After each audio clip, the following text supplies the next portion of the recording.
Have you ever walked along the Teversal Trails?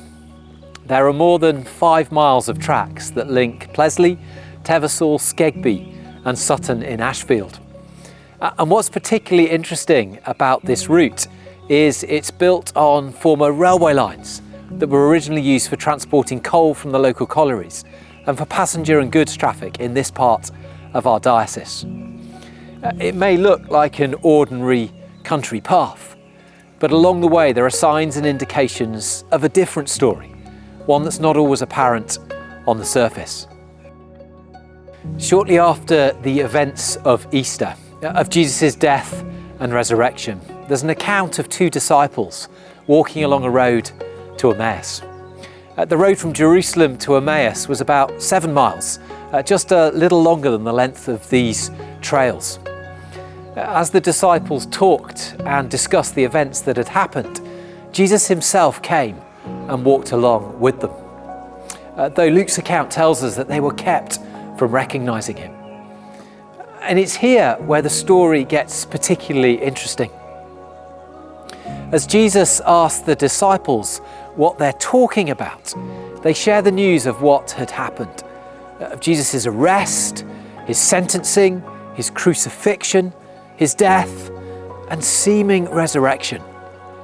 But they do so with their faces downcast, or as one translation puts it, with sadness written across their faces. The disciples had heard the news, but didn't know its truth. It had not yet touched their hearts or transformed their lives. What they needed was an encounter with Jesus, an opportunity to see things as they really are. And that's exactly what happens. Jesus walks alongside them and explains the scriptures to them. Just like the hidden history of this path, the disciples began to see signs of a different story that was there all along.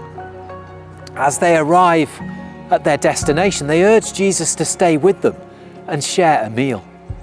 It's in this moment of communion, of connection, that the disciples suddenly realized that the story they had heard was true. Jesus has risen and he's here with them. And that is the offer that I would like to extend to each one of us, to move from simply hearing the Easter story to knowing its truth.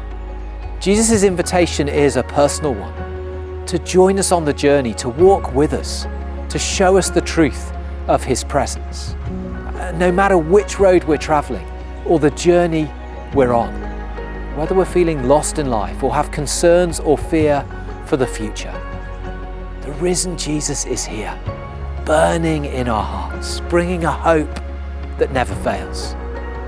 This Easter, churches across our diocese will be hosting services and events during Holy Week to reflect on this life-changing story. I'd love to encourage you to take the opportunity, whether for the first time or afresh, to move from hearing to knowing and to share just like the disciples in the proclamation, "It is true, the Lord has risen."